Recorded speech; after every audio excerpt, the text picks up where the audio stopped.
edition of The Spotlight, one OPS educator is changing how students learn and have fun at the same time. Find out what happens when a positive action facilitator proves to students what it means to make good choices and reap the rewards. Plus, after blood, sweat, and tears, the South High School dance team, the Lovables, makes it all the way to New Orleans to perform at the Sugar Bowl. Hear about their once-in-a-lifetime experience. And he's the only living Tuskegee Airman in Nebraska, and one middle school made it its mission to honor him in a very special way. That and more as we put the spotlight on OPS.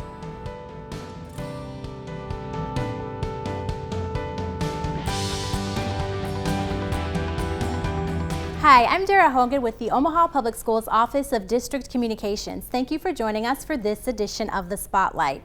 Well, the South High School Lovables dance team has a good reason to bring in this new year feeling motivated and accomplished. We've got the beat, the Packer beat. It goes, go, go, fight, fight, win, win, fight, fight, go, fight, win, fight, go, fight, win. After months of grassroots fundraising efforts and generous donations from the community, all 18 Lovables girls had the opportunity to perform during the halftime show at the Sugar Bowl in New Orleans. According to the Lovables Facebook post, the experience was simply incredible. It was surreal. Like, when we were waiting to go on, I was like, wow, this is really happening. Like, let's go. And then once you're running on, you see like the whole crowd and you're just like, wow, it takes your breath away before the show even starts. Out of 600 dancers from across the country, the Lovables won the 2016 All-State Sugar Bowl Spirit Award. The award is given to the team who represents the spirit of the Sugar Bowl, showing the most respect, kindness, and leadership. From talent on the dance floor to new business negotiations, OPS students bring a variety of skills and abilities to the classroom.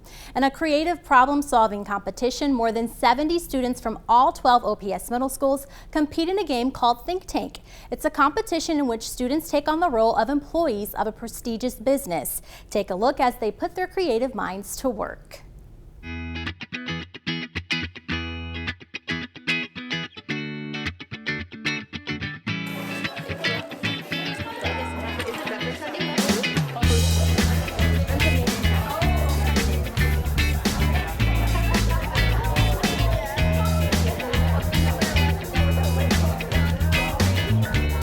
Think Tank, it's pretty much getting along with people that you've never met before, and it's sort of like testing your business skills and how well you work together. It's like a competition to see who can outthink outside the box or inside the box and who's the better thinker in the group.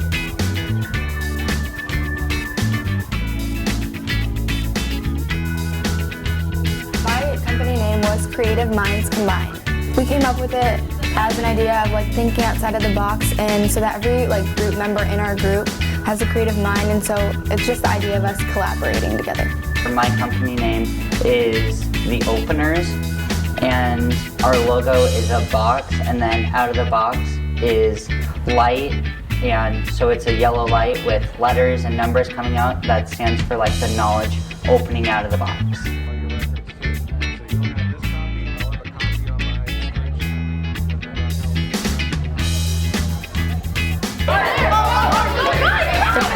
Has to go and get deals from all the different secretaries. The deals, all of them are in different sections like education or commerce or like agriculture. We can have 2 jobs at a time. So you take the job back to your group, and the group members will be working on 2 different projects at a time. And so you work on the group, you work on that project, and then you try and do it as best as you can and be really creative. And then you take that job back to the person that you got the job from, and then they evaluate like how well the job was done. So did you decide on one name that you're going to go with? We like Stuck in a Book. Okay. Good. Nicely done. So we negotiate a price of $150 and we will pay you the $150. So sometimes they'll give you bonuses if you do really good, and sometimes they'll give you less money if you didn't do as well. The ones we chose were art and education, and in the art one you had to create a new instrument. So they chose to do a piano, a saxophone, and a cello together into one. and we got a bonus on that one because it was so good. One of our deals, which one was my favorite, is the one we had to create a hamburger stand. We have ground beef, we have secret sauce, which is the syrup, many fries that you want on it, and then we can put any type of cheese you want on it, right? And so our idea was not to come with the original, like put lettuce and onions on it. So what we did was put a cinnamon roll with glaze, if you want it, as the bun. And then we have a beef with sprinkles on it, or you can put some syrup as our secret sauce on it. And then for any type of toppings you want, any type of cheese we wanted. So I'm back with your project, number 48, creating a new toy. So the toy is called the iBuddy, and it's a robot for people, for like only children who don't have any siblings. It's like owning a business. How she said in the beginning, you're not gonna know who you really work with. And in the beginning it was sort of awkward, like sitting at the table when we weren't doing anything, but when we started like rolling, we got to work, and it was like, you can do this and you can do that, so we'll put these projects to work while other people go find other projects. And it's more about like working together and then being as creative as you can, like thinking outside of the box. I'm learning to it's like exceed and like go outside of the box and don't just be simple, be creative.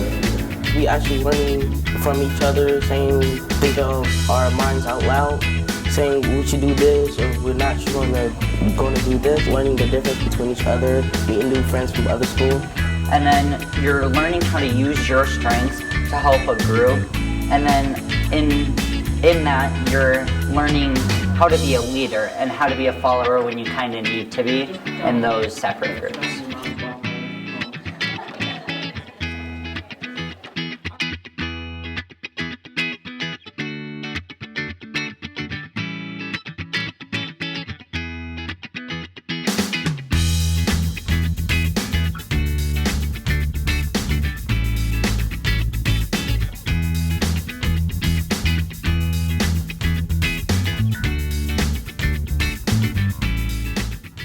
This annual competition is led by the OPS Office of the Gifted and Talented.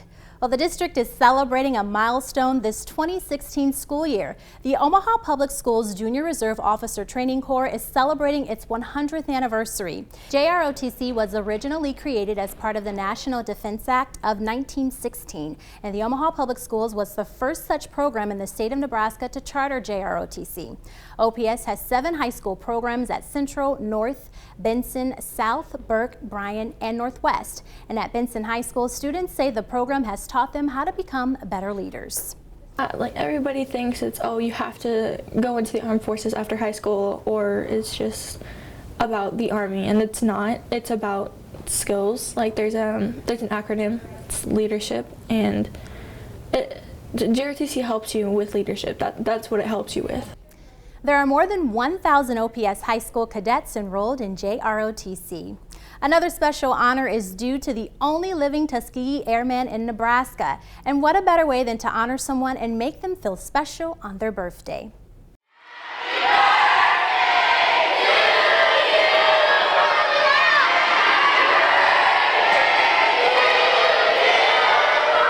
It was kind of cool, and it kind of felt good to sing to him because you got to see somebody that was a Tuskegee Airman.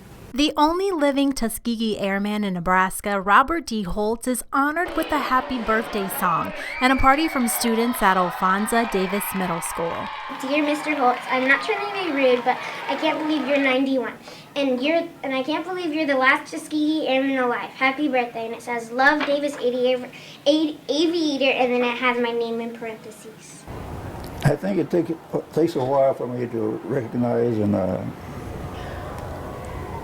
let it soak in that I'm 91 years old today. In the school cafeteria, Holtz is greeted with handshakes, hugs, and hundreds of birthday cards from students at the school. He walked in and he saw all the cards. He goes, well, I didn't expect all that. And I said, well, Mr. Holtz, you're a superstar. He goes, no, I'm just the guy that served his country. Holtz is an Omaha native and among the first African-American military aviators to serve our country as a Tuskegee Airman. In the 1940s, he served as a draftsman, someone who drew maps and other important documents. It's been so long ago, and many things have happened during the last 50 years or so. It's hard to talk about those things that I didn't like, but there's much that I do appreciate and like, for example, today.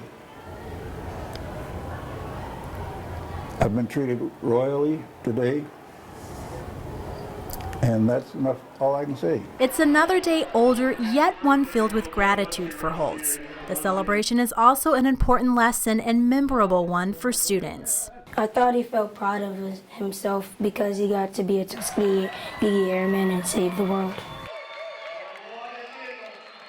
What a wonderful way to honor our veterans. Well, thousands of OPS teachers and staff members make it their everyday mission to help OPS students be the best that they can be. Here's a look at how one Dodge Elementary Positive Action Facilitator is living out this example and paying it forward to the same school she attended many years ago.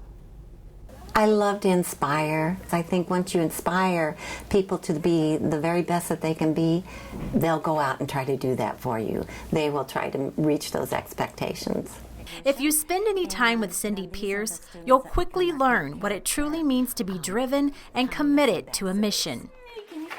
Yes! Are you ready to go to Camp Character? Okay.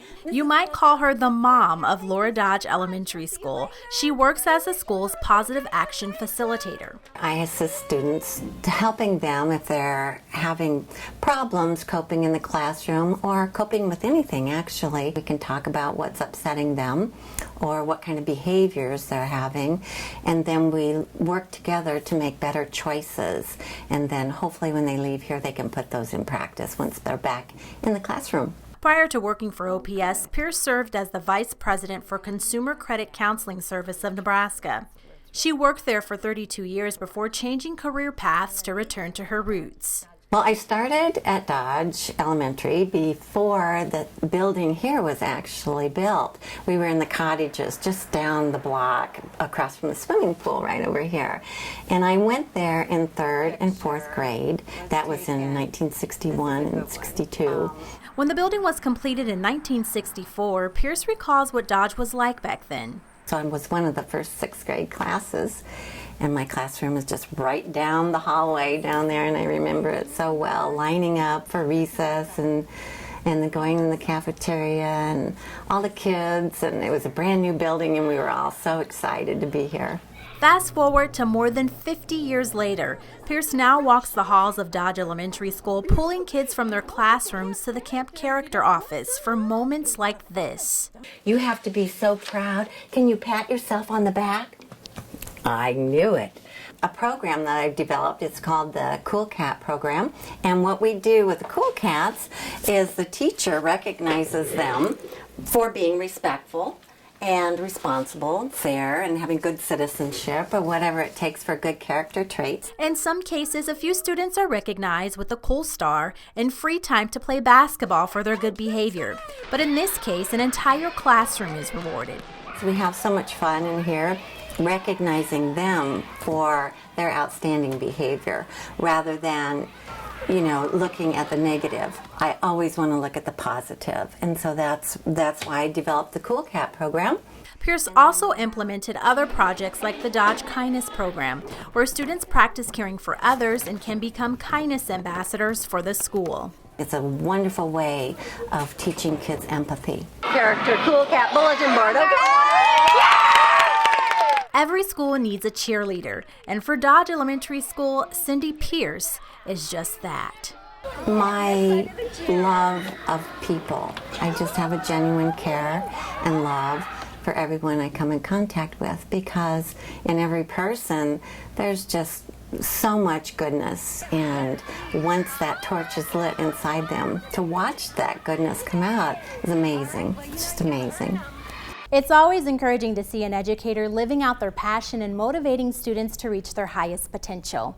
Well, that's all for this edition of The Spotlight. If you'd like to see this program again, watch for it on the Knowledge Network, Cox Channels 18 and 108. You can also watch The Spotlight online at ops.org or see it on our OPS YouTube channel. Just do a search for OPS Web TV. Well, thank you for joining us, and we'll see you next time.